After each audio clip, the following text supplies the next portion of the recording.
Hey guys, well, I'm back here today. I've been working on this Mustang for a few days. But let me clarify something before I start this video. So I've been calling this a 1970 Mustang, and it's actually a 69 Mustang. The guy that owns it is pretty busy, and I haven't talked to him for a few days, and he saw one of our videos. He's like, it's a 69 out of 70. So the guy that commented said it was a 69 is correct. It is a 69. So sorry about that. But anyhow, let's take a look at this thing, because I've been working on the brakes and working on some other things on it. And let's take a look at it and see what I've done. And I'll just talk to you guys about putting these disc brake conversion on this thing and how difficult it is. It's pretty hard to do with a big block 69 Mustang. Let me show you. But first of all, let's take a look at some other things here. So I'm kind of have an OCD on cars like this. I want them to look nice. And this one here, if you remember right, when I first showed it to you guys, it looked kind of ugly up at the top. The manifold was all rusted and paint was faded out on it. And I finally decided I couldn't take it anymore.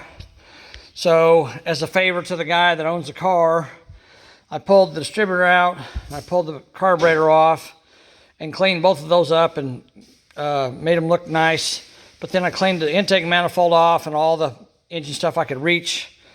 And I wanted to paint it, but I didn't want to get overspray on anything. So here's what I figured out how to do. I went to Tractor Supply and I bought a quart of Ford Blue Rust-Oleum Farm Implement Paint, and it's a dark blue. It's not quite exactly the same as the Ford Blue. It was a little lighter.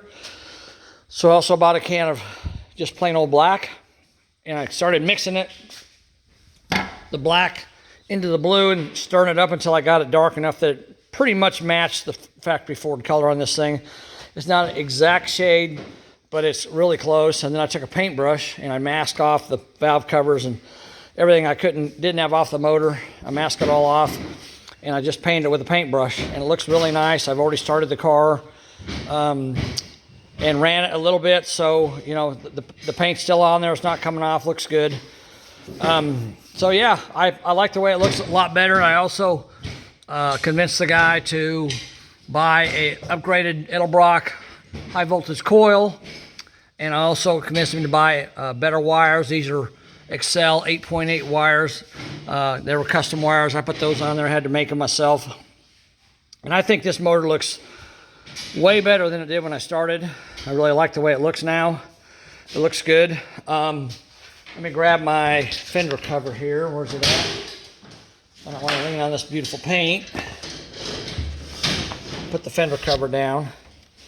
And one other thing I did was it had, from the factory, it had a resistance wire going from this connector right here all the way to the ignition switch, and I measured it. It had about 1.5 or 1.7 or 1.8 ohms of resistance, which only gave me about 11 volts to the coil.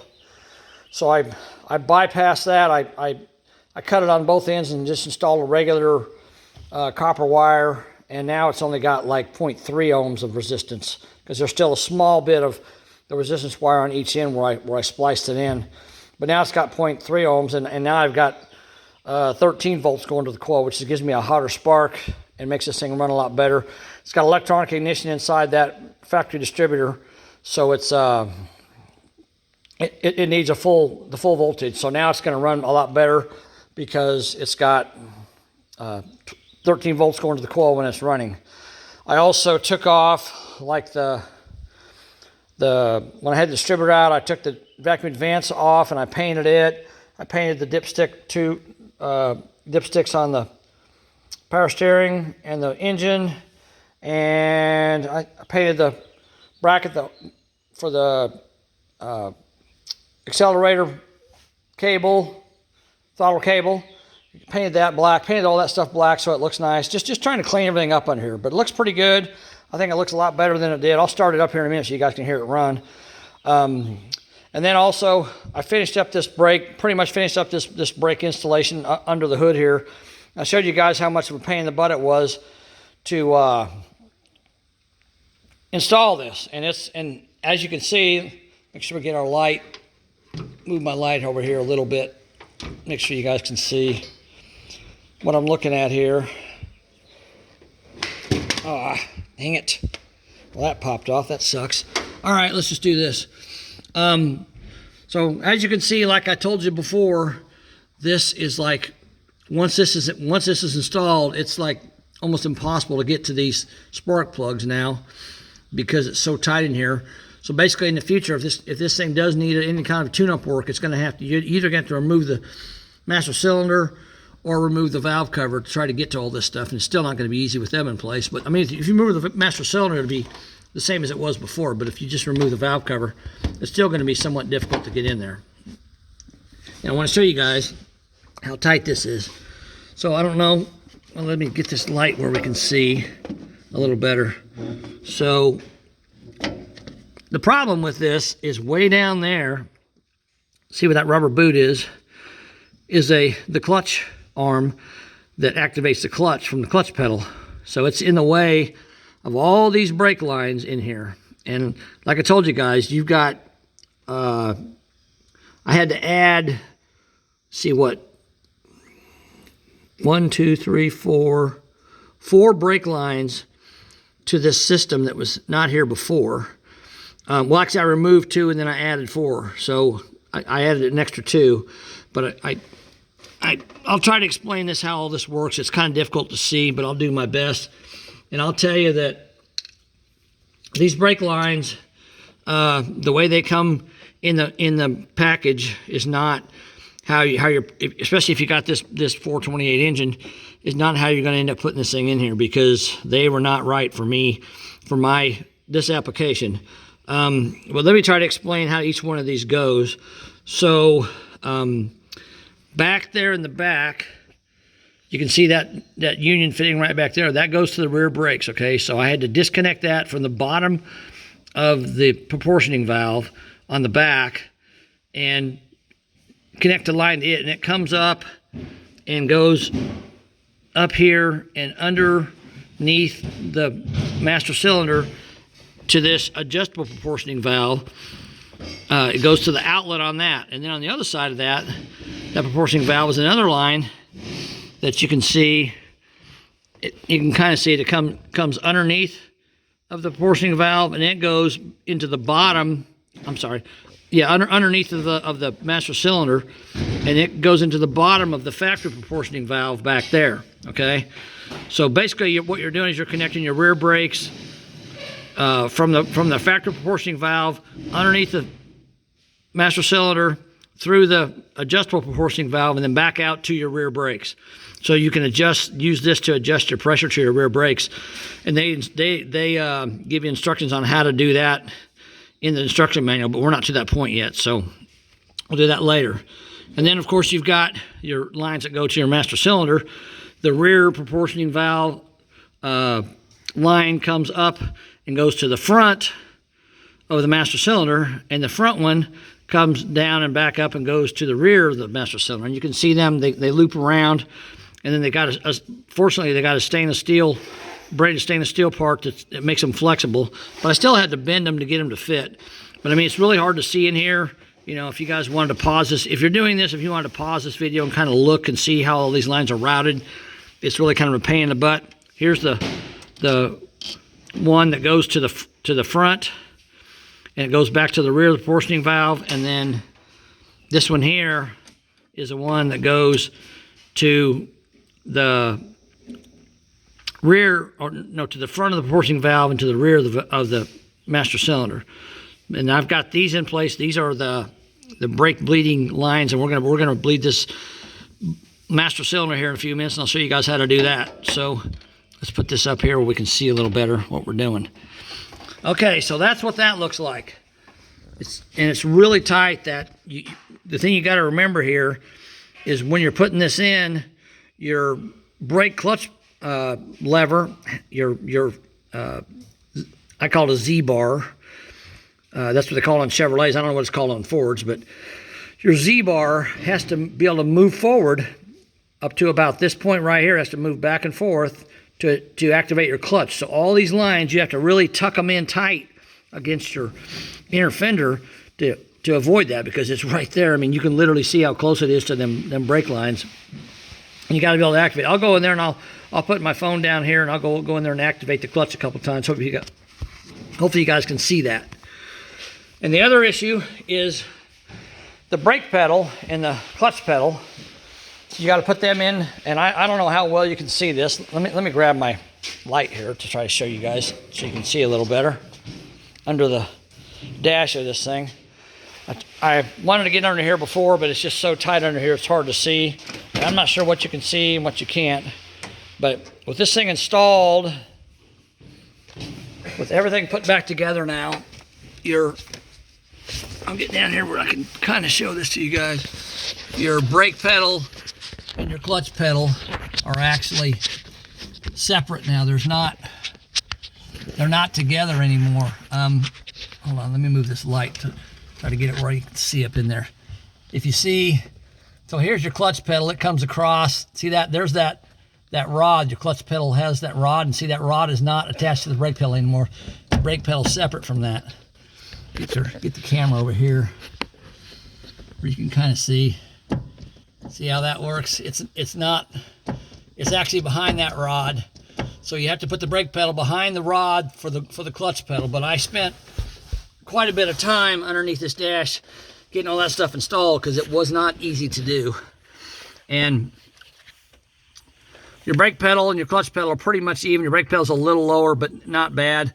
And it is adjustable, but the problem is you've got that rod from the clutch bar going across, so you're not going to be able to get much adjustment out of it. But anyhow, that's what it looks like under the dash when it's all together. And it's a really hard time trying to get all that together under there. I had the seat out so I could get under the dash, and it was still really tight. I can only get one hand in there because there's not enough room to get more than one hand in there, and you're so squashed in there, it's just hard to get in there. But I managed to do it one-handed, and I got it done. So let me bring you guys back out here, and I'll start the car up so you can hear it run. I adjusted the carburetor a little bit, checked the timing and reset it and all that. And it should be,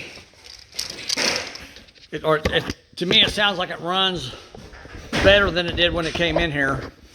I cleaned the carburetor up and everything too while I had it apart.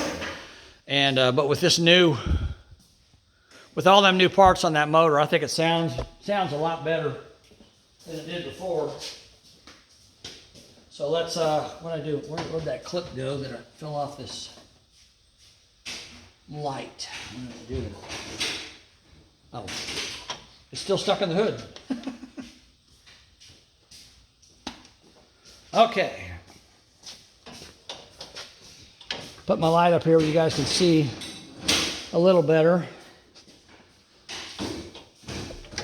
All right, whoops, came unplugged. There we go. All right, now you guys can see that pretty good. Let me, there we go. Get you guys zoomed in just a little bit more. All right, let's start this thing up and hear how it sounds.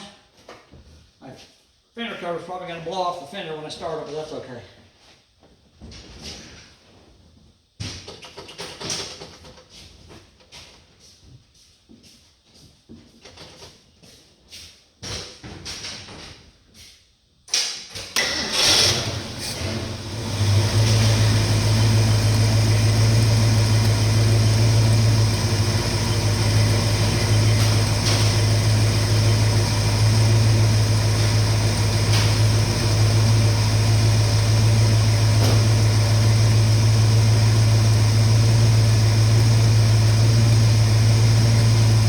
I don't remember if I started this for you guys before, but it's a lot smoother now.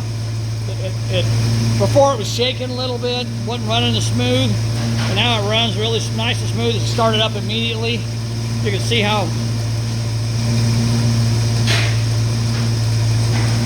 smooth it runs.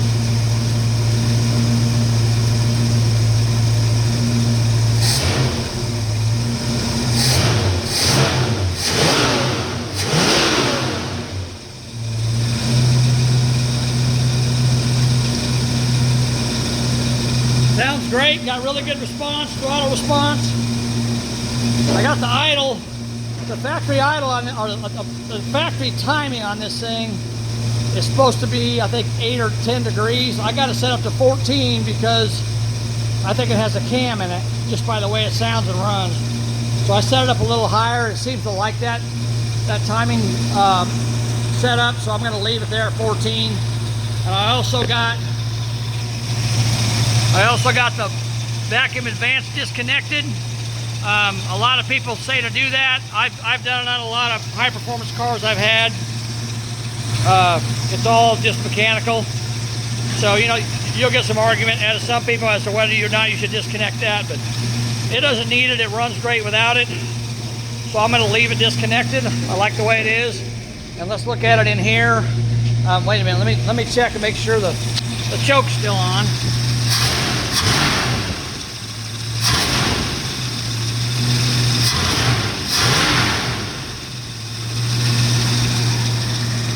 Choke's coming off slowly.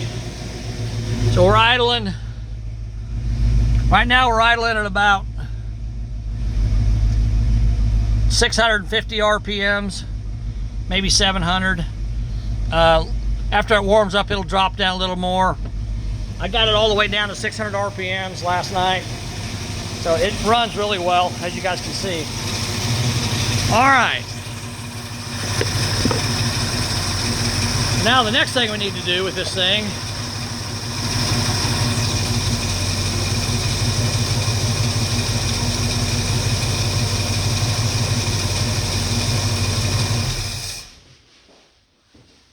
we need to do, we need to bleed the brakes.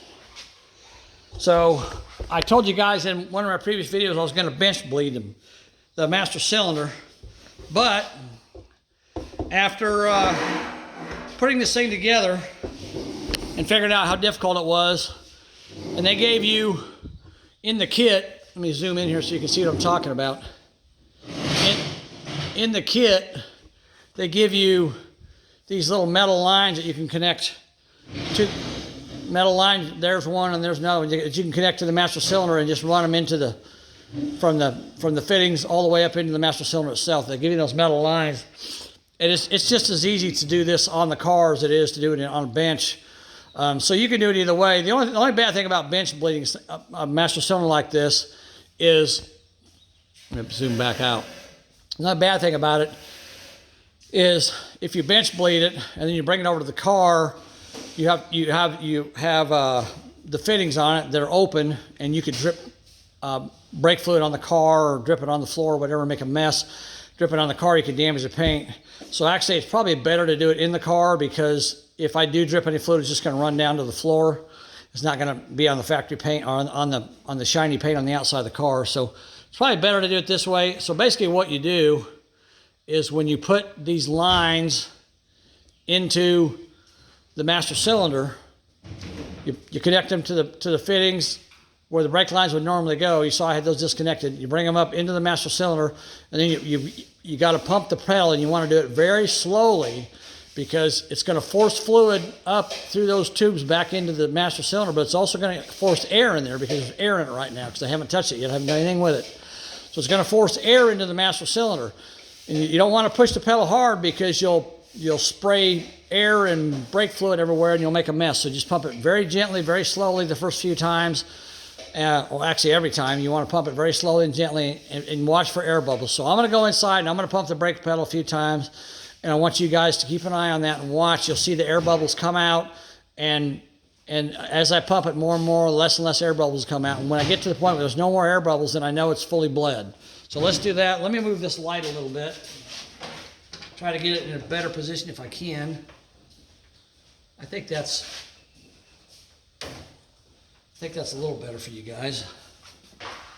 Yeah, you can see that really good now. So I'm going to leave that right there. So let me go inside, and I'm going to pump the brake pedal, and you guys keep an eye on that, and you'll see air coming out of that.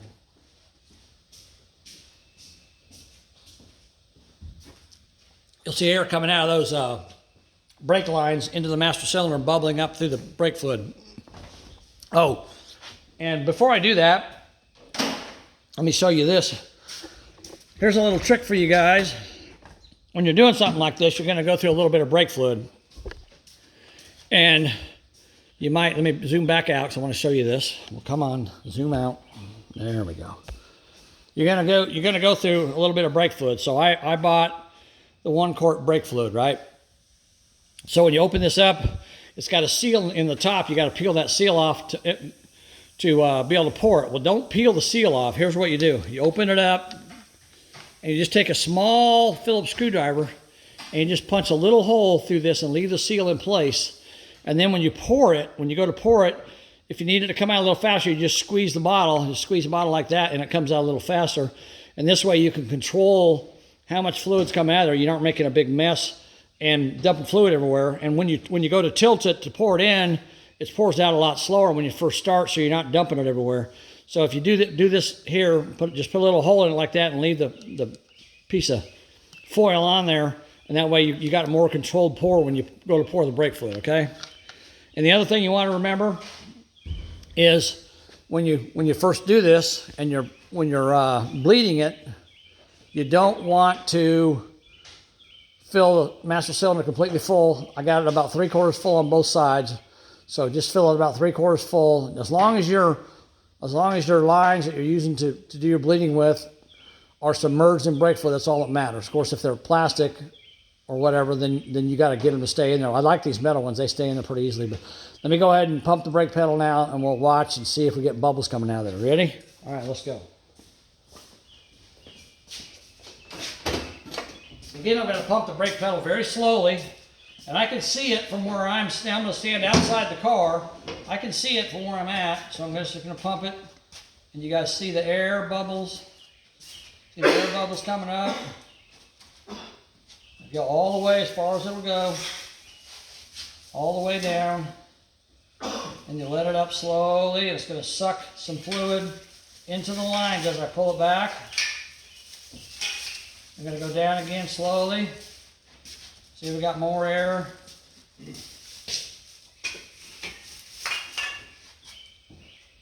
I'm already getting a little bit of resistance on the pedal just from doing it one time. A little bit more air, see that? Getting more air out of it.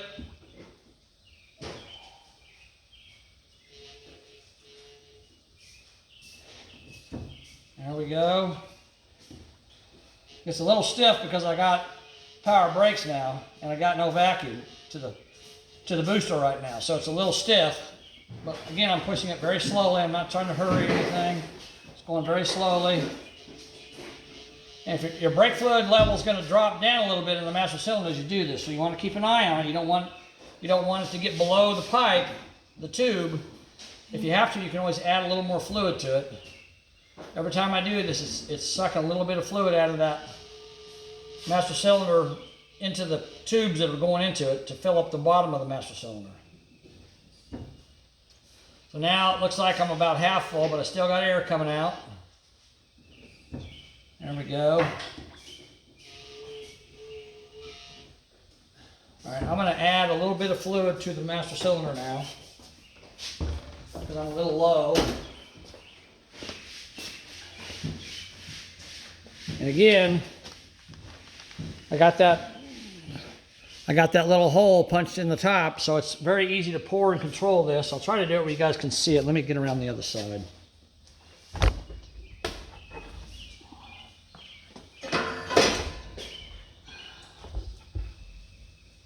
All right, try to do this so you guys can see what I'm doing. So if you pour it, if you got that little hole, see, it just dribbles. But if you want it to go a little faster, you just squeeze the bottle and it comes out a little faster. I'm going to fill these up to about 3/4 again. There we go. Now I'm going to go to that one. Yeah, squeeze the bottle, it comes out a little faster. All right, that's good. That way you're not making a big mess. I didn't spill any fluid anywhere. Put that little hole in it really makes it a lot easier. I got a little bit of fluid between them. I'm going to wipe that off just so it doesn't run over the side of the master cylinder onto the floor. All right, now we're going to pump the pedal some more. See if we got more air in this system.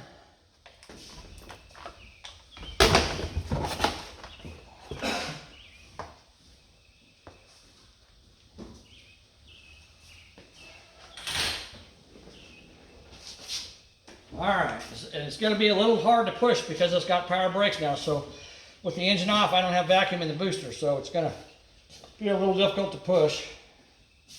But I'm not pushing hard. I'm pushing just hard enough to move the pedal without making a big mess. See, I'm still getting a little bit of air out of there, but not a lot. You see the air bubbles coming up.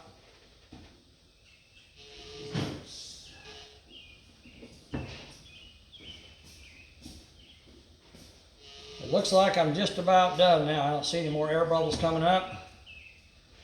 Waiting for the ones that are there to dissipate. Now there's a little bit of air right there.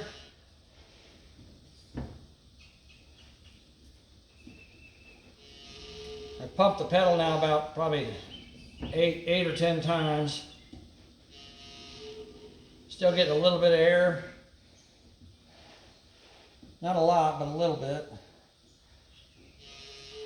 You got to be careful when you're pushing it. That front reservoir is very small, so it doesn't take much to make it splash because it's so small. So you got to push the brake pedal really slowly, like that. See how it squirts up? So it doesn't take much to make it. The rear one's not doing that because it's bigger. But the front one's a very small space, so you got to be. That's why I try to go slowly with this pedal,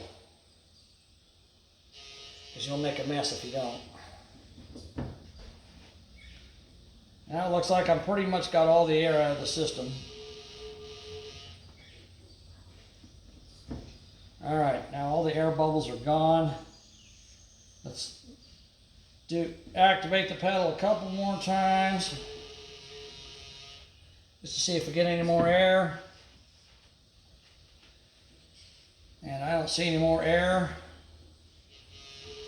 So now this master cylinder is what you would call, quote unquote, bench bled. Okay, it's not on the bench, obviously it's on the car, but you can do it on the car as well as on the bench. Just showing you, I did spill a little bit of fluid, I see that. So let me move you guys out of the way, and we'll get a rag and we'll clean that up, because it did spill a little bit. Okay. Try to get you guys where you can still see what I'm doing here. All right. There we go. Okay.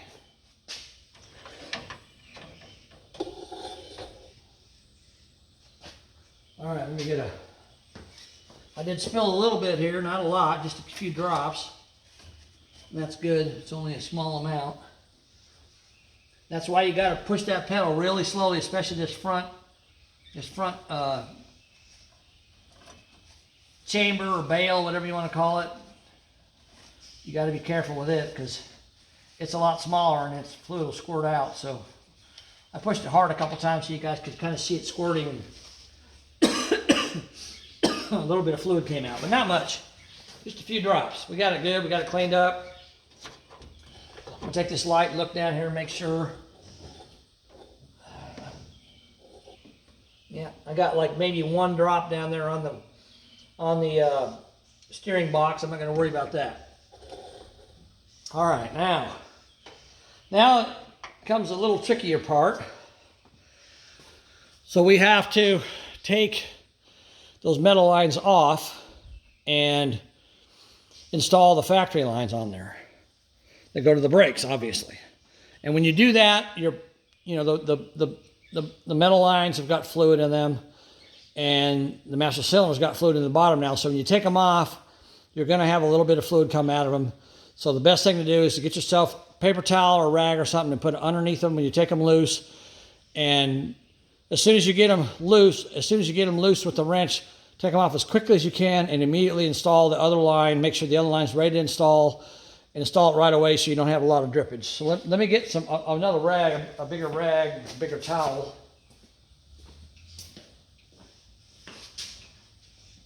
So I can absorb any spillage I have.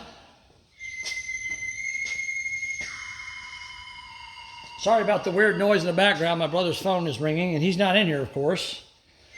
So his phone's making weird noises. Hold on.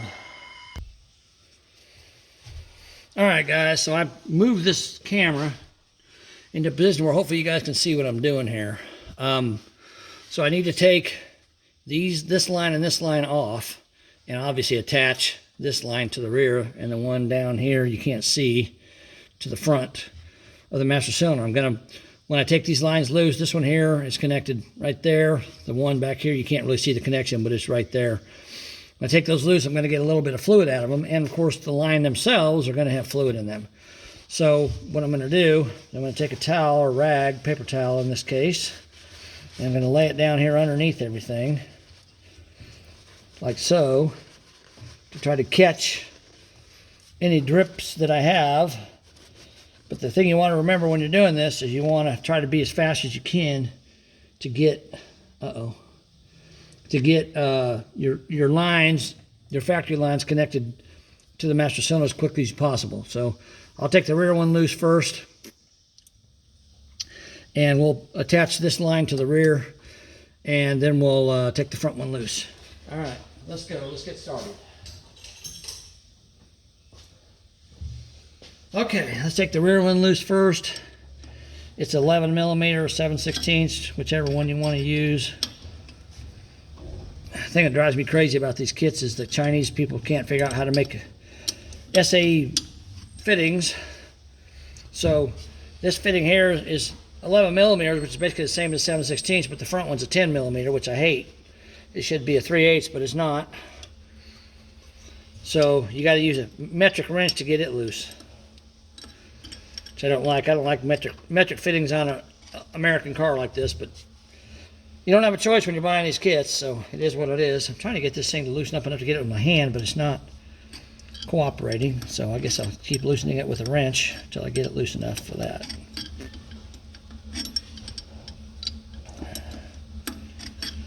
Okay.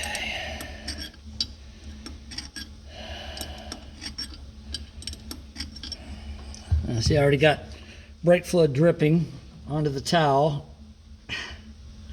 Now I can get that loose. I'm going to try to put my finger over the tube as soon as I pull it off of there. All right, I got my finger over it, and then I'm going to let it pour into the master cylinder so it doesn't pour over the ground.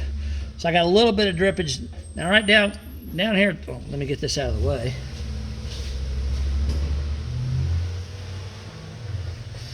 Down here where the fitting is, which you guys can't see this one, it's not dripping a lot. You got to worry about these tubes. They're going to be full of fluid. So the fitting's dripping a little bit, but not a lot. So now I'm going to hook the correct brake line, the brake line that goes on the car itself. Get it in there. I'll move this just a little bit, if you guys can see it or not. And it's kind of hard to do this one-handed, but again, this is really tight, and you can only get one hand in there, so I got to just kind of keep wiggling this around until I get it in the right position to start the threads. And it's not cooperating with me. Come on. And it's slippery because it's got brake fluid on it, so it's hard to hang on to. Come on. Dang it. It's not wanting to go. It's hard to do this one. These lines aren't perfectly lined up, so it's difficult to get them to start. Oh, I thought I had it, but I don't. Dang it, come on. Oh, good night. Really? It's right there. As the old saying goes, you got to hold your mouth right just to get it to start.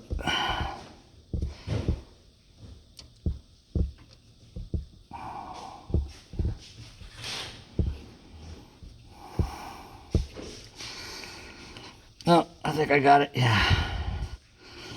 There we go. I got it. All right. Now we're going to snug it up. Get it locked in place.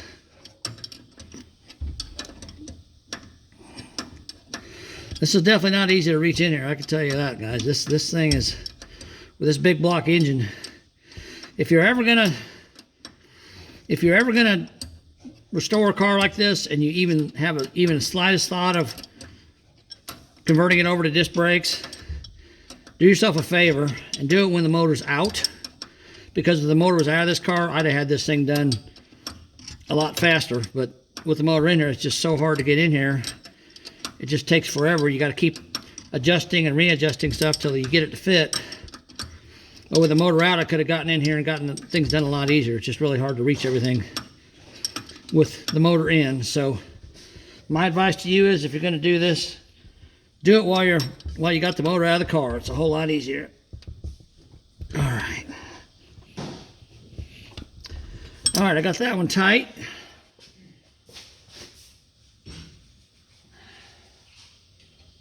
Now we got to do the front one. So I'll move you guys back over here where you were, because you can see the front one from there. All right, now I got to take the front bleed line loose. I got to move this rag so it's underneath of it, so I don't spill brake fluid everywhere. All right, we got that. And again, you're going to have fluid in the line more than you're going to have it coming out of the fitting. So remember that when you're taking it apart.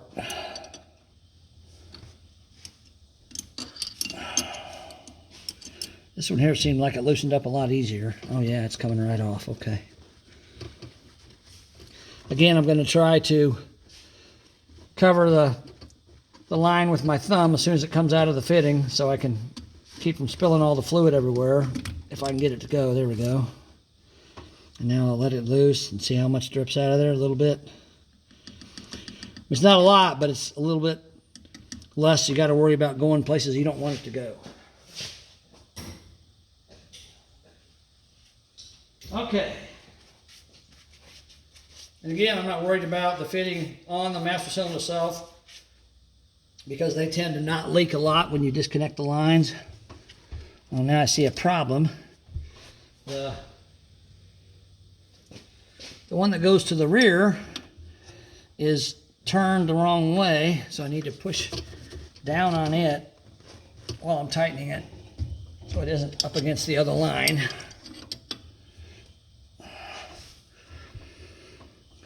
If I can.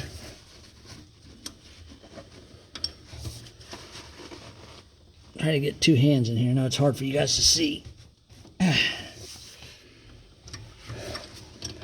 Trying to keep it from turning while I'm turning the nut on it. Okay.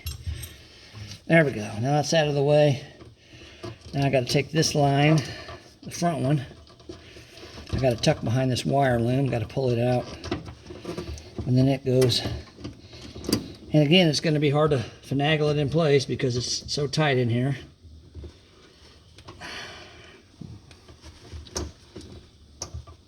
Oh, wow. I actually got that to go in. I think, no, it's not in, actually. I thought it was in there, but it's not. It's hitting something. Okay, I think we got it now.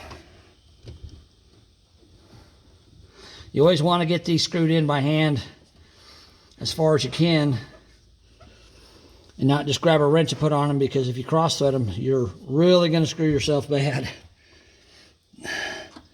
All right, I got it started.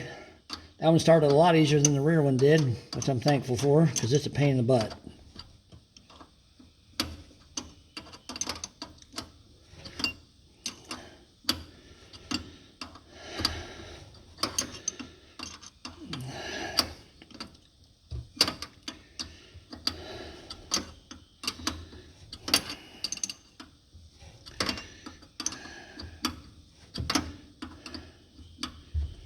All right, that one was easier to put in.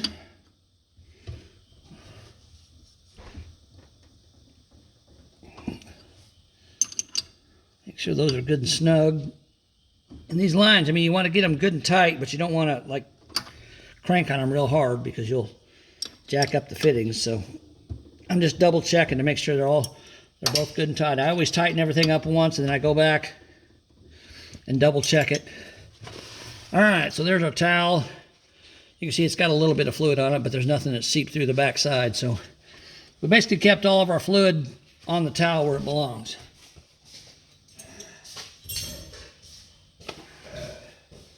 Okay, now I'm gonna move you guys back out to a higher position now that I'm done with this, so we can continue on bleeding these brakes. So hold on. All right, so now I got the master cylinder, quote unquote, bench bled just on the car. And the way that you do that on a bench is you just clamp it in a vise, and you take, let me zoom out here a minute. You clamp it in a vise, and you fill up the master cylinder fluid. You run your lines up like I did into the reservoirs, and then you take a screwdriver, a Phillips screwdriver, or I even use, sometimes I'll use like a 3/8 drive long extension for my ratchet, and you just push on the back side of that thing and just pump it back and forth, and the fluid will flow through, and the air bubbles will come out, and you just keep doing that. You keep pumping it until you see no more air bubbles like I did. And then you want to put the lid on it, of course, because you've got fluid in it. And then you remove the lines. Sometimes they give you like a couple of little plastic fittings you can put on there to keep it from dripping. But as you can see, when I took those lines off of there, it didn't drip hardly at all out the fittings. And when you put the cap on it, if you put the lid on it and snap the wire hold down shut, it actually kind of seals it, and very little fluid will come out. But there's still a chance of it coming out, and I'd rather not bench bleed it if I don't have to. But if you do that, then you can put it on the car, and with very minimal fluid loss, you're not going to make a mess. The best thing to do is, again, just hold a rag underneath it when you put it in the car, and to keep any fluid that does come out from dripping on your paint job. But now that we've got that done, the next thing to do is to start actually bleeding the brakes themselves. So what I'm going to do is, again, I'm going to fill up now I can fill up the master cylinder to where it's almost full, and then put the lid on it, and then we can take the tires off and do what's called gravity bleeding. I'll show you guys how to do that. Okay. First thing I'm going to do, like I said, I'm going to fill it up. Again, I got my can of brake fluid with just a little hole punched in it, so I'm going to fill it up. With that, you don't want to complete it to the top, just right below the top, about 7/8 full is good. Just so you got a little bit of air space in there so you don't accidentally make a mess. All right, that's good. It's right at the top of the chambers. Let me get my lid. This rear one, it's almost to the top. It's pretty full. I kind of wish well, no, it's below the top a little bit. It'll be okay. Now I'm going to put the lid on. And some people don't lock it down because it allows air to seep under the lid. But I like to lock it down because it keeps any fluid from running out and making a mess. So for now, at least I'm going to lock it down. I may have to take the lid off later just to get fluid to flow properly, but we'll see how it does. All right. So now the next step in this process is I got to pull the tire off, jack the car up, pull the tire off, and then we're gonna do what's called a gravity bleed on the brakes on the car. So let me get that set up, and then I'll get you guys set up, and we'll start that process. I'll be back. All right, guys, I got the tire off. Now we're down here, we're gonna do basically what's called gravity bleeding. You don't need to see my mug, you need to see what I'm doing, right? So let's get you in here where you can see exactly what I'm doing. Okay. Now this particular setup has got 4-piston caliper. And I don't think I mentioned this before, but this system is supposed to be exact duplicate of the Kelsey-Hayes system that was offered on these cars back in 1969, 1970. So this is supposed to be the high-performance 4-piston Kelsey-Hayes system. Of course, it's made in China, so it's not nearly as good a quality, but it should work really good on this car. I mean, it's a definite improvement over drum brakes. It should make this car stop a lot better. So, but anyhow, we got to bleed these brakes. But one thing I want you guys to notice is it's a 4-piston system, right? You got a piston here, a piston here, a piston here, and a piston here, okay? So you got 4 pistons in it. You've got the brake line coming in from the master cylinder comes in right here, okay? Well, then you've got a brake line, a second brake line that comes across and over to this side to feed these 2 pistons. So what I'm going to do, the first thing I'm going to do as part of bleeding these brakes, I'm going to do what's called a gravity feed, okay? I like to try this first just to see. Let me back out just a little bit. I like to try this first just to see if it'll work. Sometimes it does, sometimes it doesn't, but most of the time it does. If you can gravity bleed brakes, it's a lot less messy and a lot less hassle. And normally what I would do is I would take this rubber cap off here and I would open up this bleeder screw, which I can do. Open up this bleeder screw like that.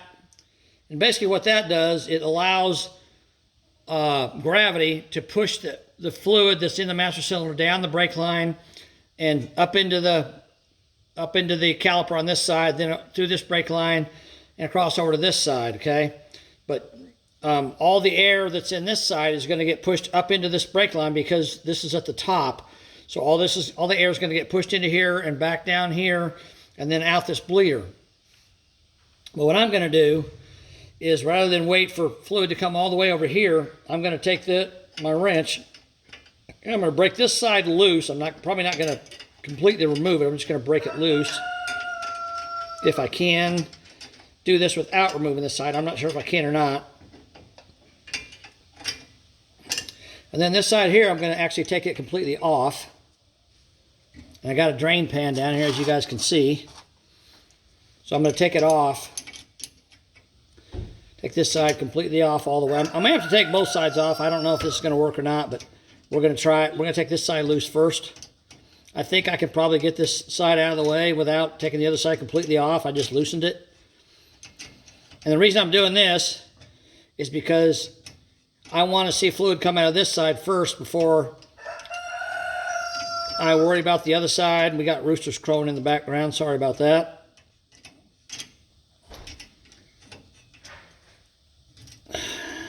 All right, yeah, I was able to take that completely loose. So I'm going to take that loose and just put it off to the side like that. And now what I want to do is I want to wait for fluid to come up out of this hole. And when I see fluid come out of this hole, at first it's going to be like bubbling and gurgling a little bit because it's pushing the air out. But I want to wait for fluid to come out of that hole. And when I do, then I can reattach this line because I know this side of the caliper is full. And once I do that, it'll push any air that's left in the system over here. Plus, it'll push fluid over here and fill this side up. And your line connects here, which is lower than your bleeder valve. So your line connects here. So the fluid's going to come in here. It's going to run down to the bottom and begin to push air up. And because this is already open, it's going to push air up. And then when fluid starts coming out of here, then I know once it reaches the point where it's just this fluid and no air coming out, then I know it's going to be good to go. So let's leave that loose for a little while. It's probably going to take a little bit for this to happen. One thing I am going to do, because I'm doing this way, I am going to go ahead and take the lid off of the master cylinder. So it allows the fluid to drain a little faster down the lines and into the caliper. Because with the lid on there, it kind of restricts it. And I'm not sure if this is going to work or not because it's got to go through the proportioning valve and all that. So we got to get that to work first. But we'll see what happens with it. So let's try this first, and then we'll go from there. Okay. All right. I'll pause the video for a few minutes, and while we wait for this fluid to come out, and again, I'm going to take the lid off the master cylinder very carefully so I don't get fluid everywhere. And then I'm just going to sit here and watch this. I'll just check on it every couple of minutes, and when it starts dripping fluid, then I'll know it's gravity bled. It may do this, it may not. Sometimes it does, sometimes it doesn't. But most of the time it does work. So I want to try this first before I start doing the messy stuff where you open the bleeder screw and fluid squirts out and it makes a big mess. I like to try this first because basically this is just going to drip. It's not going to, you know, if you guys have ever bled brakes before, if you have someone pump the brake pedal and hold it, and then you break the bleeder screw loose, a lot of times fluid will shoot out of it and, you know, get everywhere and make a big mess. So if you do this first and you can get fluid to come out, it's just going to basically run down here and drip into the drain pan. So once I get fluid coming out with no more air, then I can reattach this line, and it'll start running the fluid over to this side. Okay. One other thing I'm going to do too, once I see fluid start coming out of this, I'll start tapping on this with like you can just use a little wrench, just tapping on it like that, in case air bubbles are stuck to the sides of the inside of the chamber where the pistons are. It'll pop those air bubbles loose or break them loose from hanging onto the side walls of that, and it'll help bleed this out better. All right, guys. So let me do all that. Let me take the lid off. We'll let this thing sit here, and we'll see if we can get it to gravity bleed. I don't know if we can or not, because everything's brand new, but we're going to try it and see what happens. I'll be back.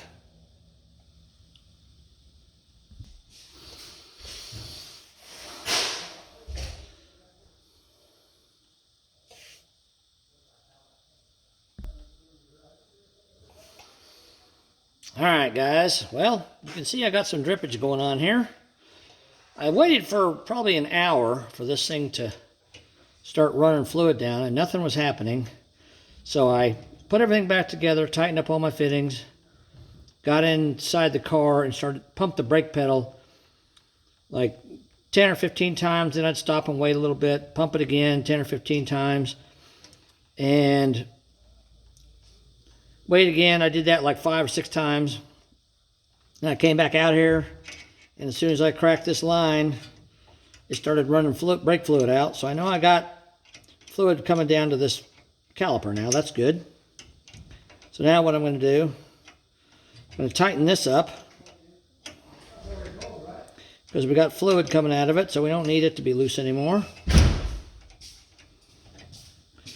And we'll open up the bleeder screw and see if we can get fluid to come out the other side.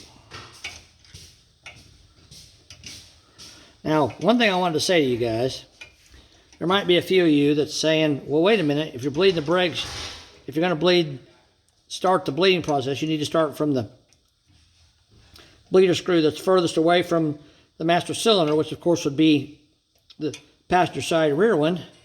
And yes, you're correct in saying that, but this is the initial bleeding. I'm just trying to get fluid to come down here to the caliper, because all this is new. So I'm trying to get fluid from the master cylinder to here. Once I get all that done and get a little bit of brake pedal, then I can go ahead and do a proper bleeding of the brakes. But I want to open this up now and see if we can get fluid to come out of this side. So we'll wait a minute or so. And I do have the lid on the master cylinder, so hopefully that will still allow fluid to come over to this side, because it's dripping pretty good here. So we'll give it a minute or so. It's got to fill all this up all the way up to here before it's going to come out here, push all the air out, and it's got to come through this line too first. So we'll let it cycle for a minute, let the fluid flow, and see if we can get it to come out the bleeder screw. If we can get it to come out the bleeder screw, then we're good.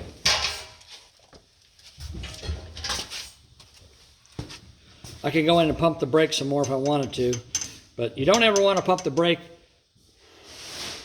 with the bleeder screw loose, because you'll just push air in and out. It won't do anything. You always want to tighten it up before you pump the brakes. But let's leave it this way for a minute. The fluid should flow. I mean, it flowed out of here really easily, so it should flow over to this side.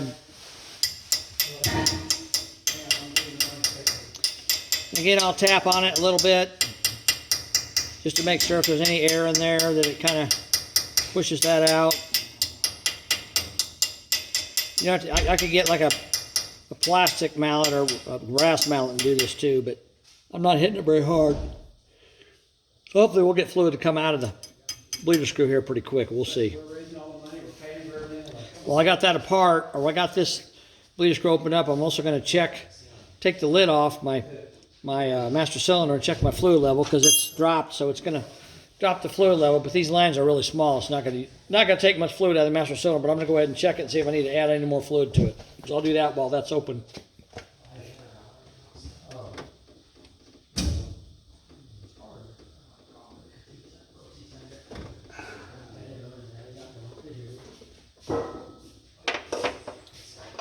Yeah, that reservoir, I'll show it to you guys. That reservoir is, try to get in where you can see it.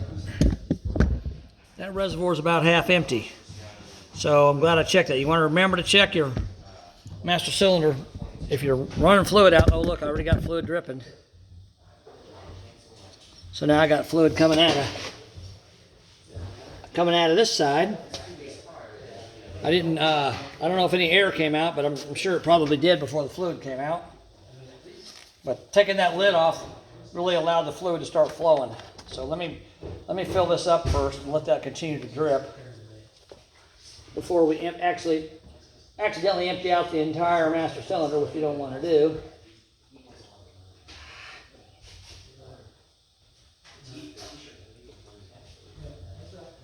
All right, now I filled that back up. We got good fluid flow coming out this side. So pumping the brake pedal did allow the fluid to flow down to the all the way to the caliper and out the bleeder screw here.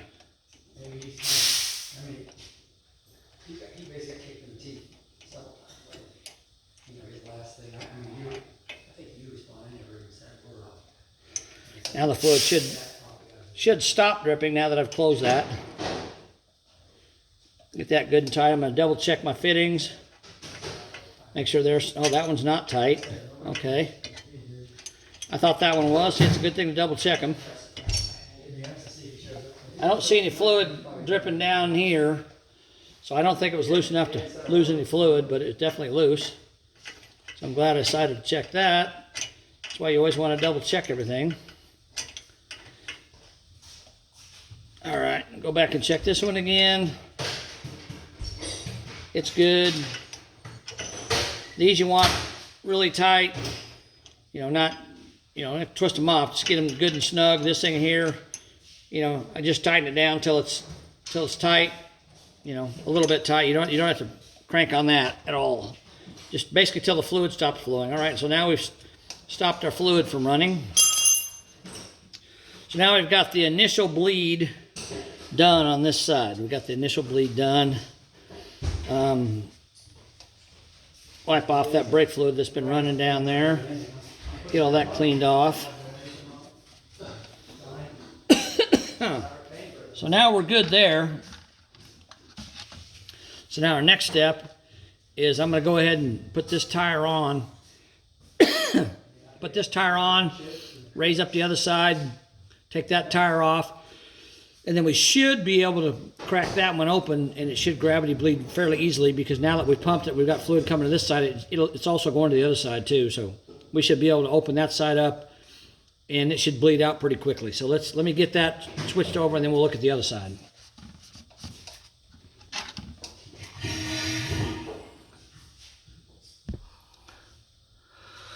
All right, now we're on the passenger side. Let's go ahead and pop this tire off real quick. And then we'll put our drain pan under here. And well, I think I'm on this side, because the other side was flowing really easily. I think I'm going to go ahead and just take the bleeder screw loose on this side, see what happens. Wait a minute or two and see if we get fluid to flow, which we should be able to fairly easily. I don't know for sure, but we'll try it that way to start with. So let me put this in place, the drain pan, and then we'll pull off this cap, and we'll just open this up. I want to check these. I don't remember. I think they're tight. Yeah, that one's tight. That one's tight. Make sure you guys can see what I'm doing here. Yeah, you can see it pretty good. Get in here a little closer. There we go. All right. I'm just going to open up the bleeder screw on this side. And I did put the cap, the lid on the master cylinder when I was doing this, because if you move the car around, raising it up and stuff, you don't want to spill brake fluid. So I filled up the master cylinder. Well, it was already full from the last time. So it was full. I went ahead and put the lid on it. So let me take the lid off, because I think it'll allow the fluid to flow a little faster. So let me take that off and see if we can just get fluid to come straight out of the bleeder. I don't know if I can or not, but let's try. Keep an eye on that while I'm over here taking the lid off.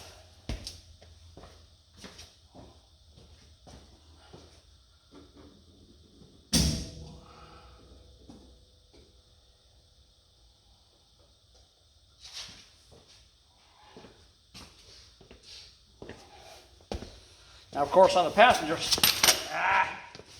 knocked over my impact wrench. On the passenger side here, we gotta wait for fluid to come all the way from the driver's side of the car where the master cylinder is. It's gotta come through all the lines and come down through all these lines that are empty. It's gotta fill this side of the caliper up, and then come across this line, and then fill this side up. So it may take a minute or two.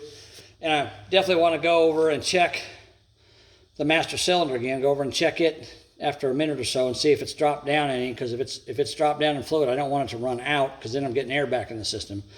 So I want to go and double check it, because it's running a lot of fluid through all the way from the driver's side over to this side. So I want to go double check it and make sure that as it fills up this two-sided caliper, that I'm not running it too low on fluid.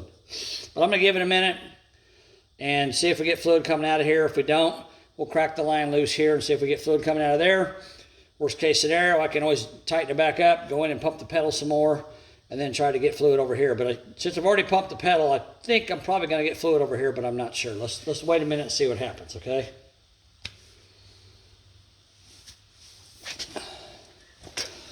I'm going to go check the fluid level, make sure I'm not too low on fluid on the master cylinder.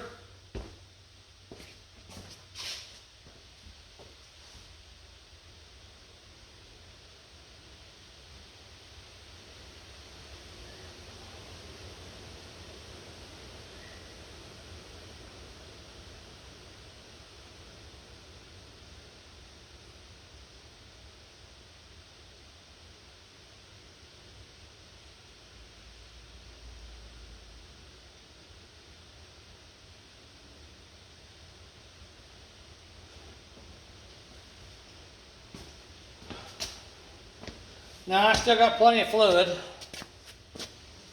so we're just waiting for it to work its way over here via gravity to get to this side. I'll tell you what, I'll just pause the video, and if it starts coming out, I'll start the video back up again.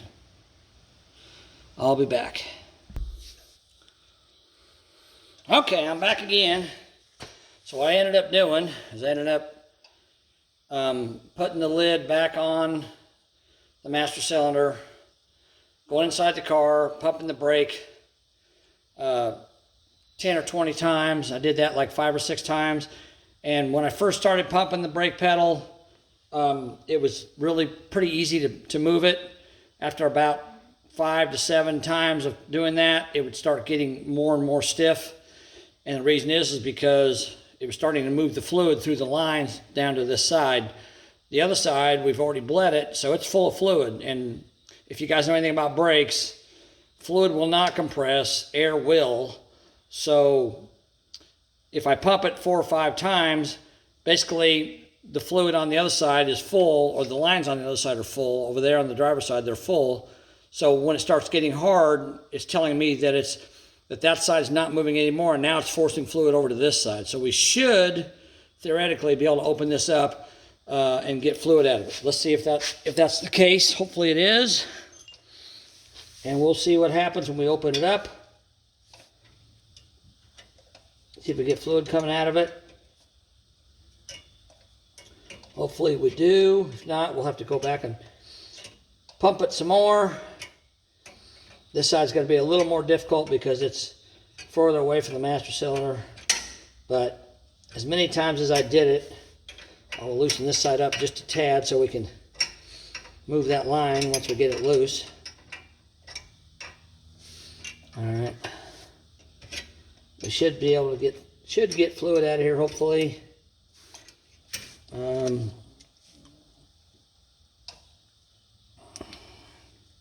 Yeah, there's fluid right at the top. How you guys can see that. Get you right in there. See the fluid? You can see it coming out. And now it's starting to drip down below. So again, that's working.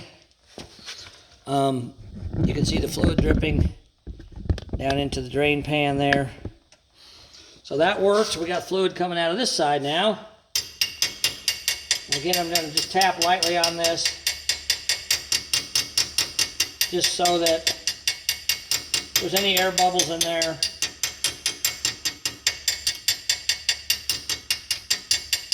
that are sticking to the sides of the piston or the caliper on the inside, it'll release those air bubbles. I don't see any air bubbles, so I think it's dripping at a pretty steady pace, just like it was on the other side.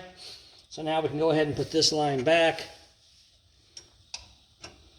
And now we got fluid coming out the top of the fitting because it's not tight, which means it's moving across over to this side. So we'll go ahead and tighten this up.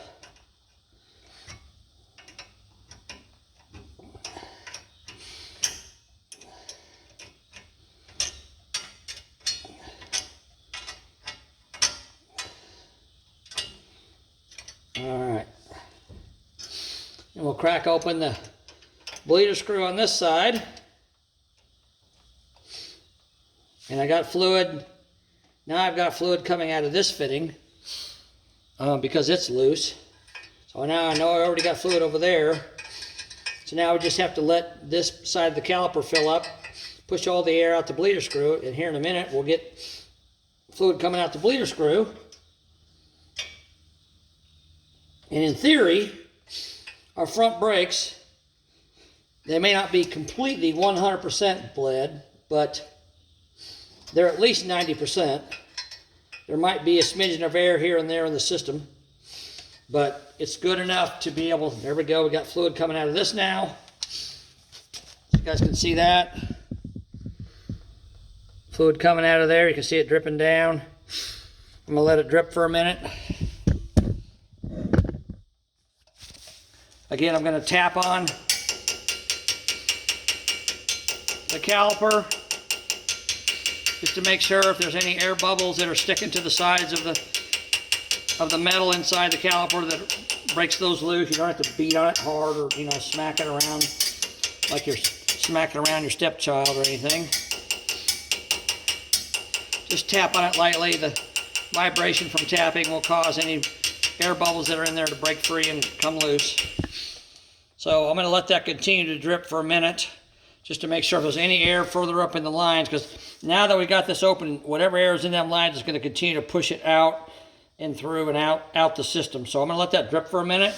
I'm going to go check the fluid level of my reservoir because obviously I don't want it to run low. So let me do that real quick and you guys can watch that continue to drip. And I'll go check the fluid level in the master cylinder. I'll be back in a minute.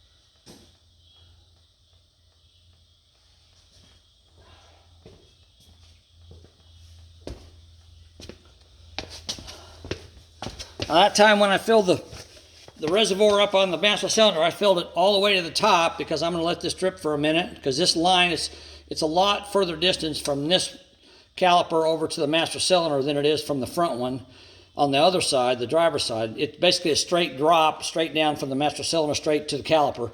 This one here has to go kind of a little bit horizontal before it goes down underneath the car and then back up and then down again.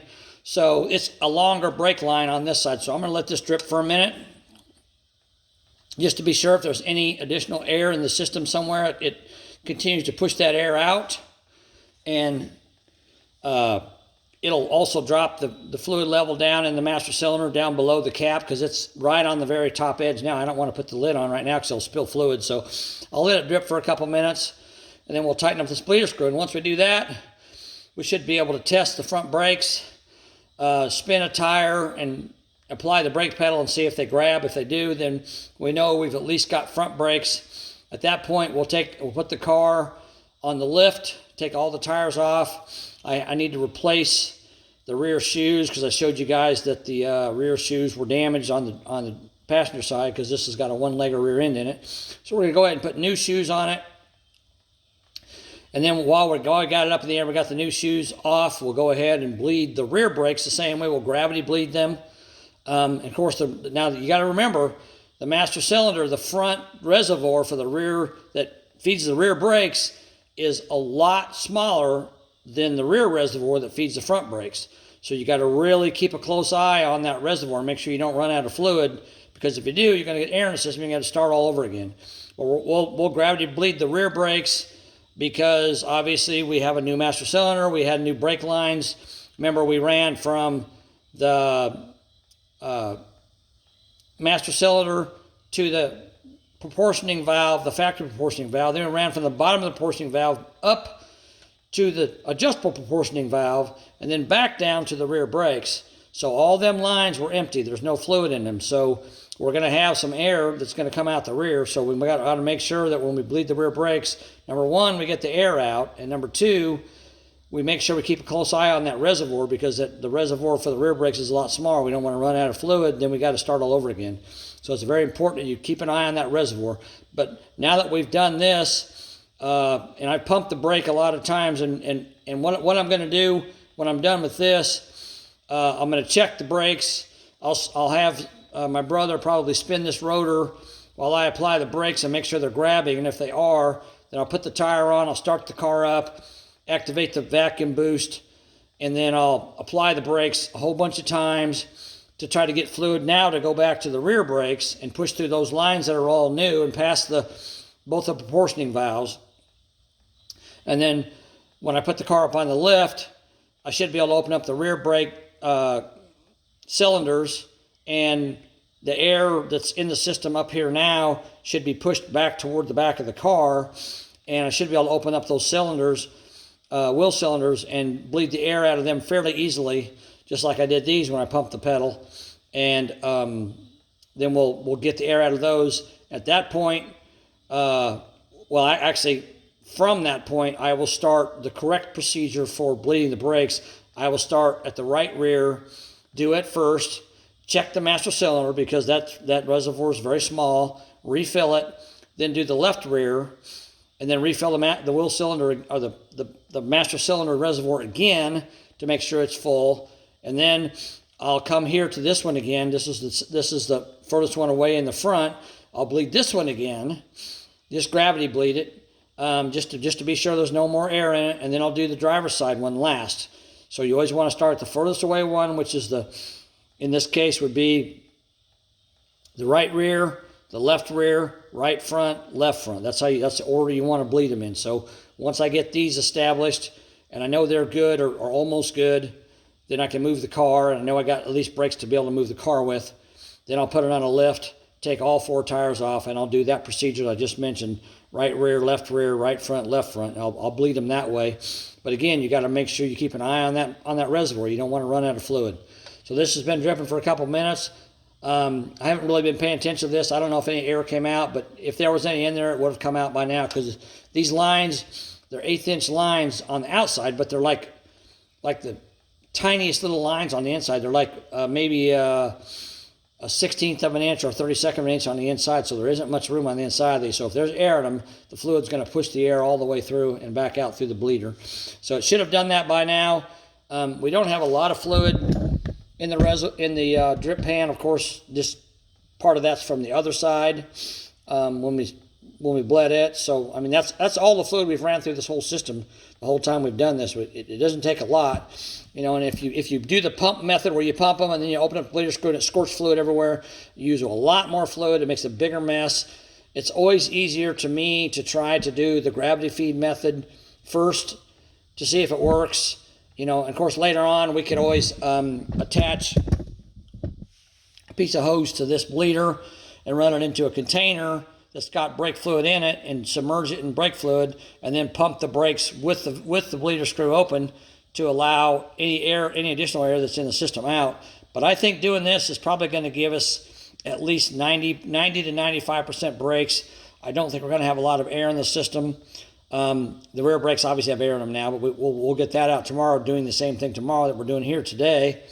And once we do that, and we're sure we got all the air out, we should be probably 98, 99% brakes. If I don't feel like they're right, if I feel like the pedal drops too far before the brakes start grabbing, or they feel funny when I drive the car, then we'll have to bleed them a little more. At that point, we may do the pump method where we pump the brake up, open up this bleeder screw to try to force anything out that's in there. But again, at that point, I can attach a hose to this, submerge it in a jar with brake fluid in it, and just pump the pedal back and forth with the car running and watch until air stops coming out of it, and then I know this one's good, or whichever one I'm bleeding is good. But we're going to try this method first. So let me close this up, close up the master cylinder, and then we'll try to test our brakes to make sure we have brake activity or brake actuation here in the front. And if we do, then that means we can at least drive the car, move the car, because I'm not on a lift right now. I want to move it out of here.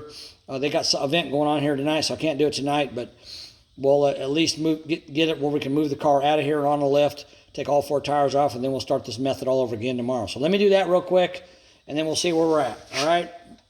All right. Yeah, let me go check the reservoir level one more time real quick. I'll let this continue to drip, and I'll add fluid if it needs it, and then we'll button this thing up. We'll close the bleeder screw. It's been dripping for quite a while now. We'll close the bleeder screw, and then I'll have someone hold the disc or try to spin the disc while I'm applying the brake pedal to make sure we got some sort of brakes here, which we should have pretty good brakes. All right, let me do that real quick. I'll be back.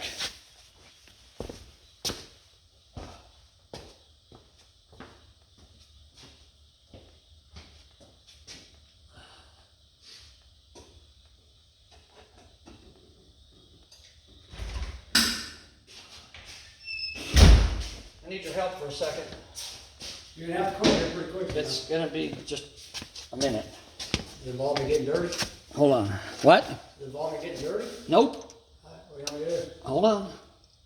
All right, guys, I checked the reservoir. It's fine. It's a little bit below the top, but you know, you want it a little bit below the top. That's not a big deal. So let's close this bleeder screw and then clean off our fluid that's made a mess here. Wipe off our fluid. I'm gonna have my brother get inside the car, sit in the driver's seat.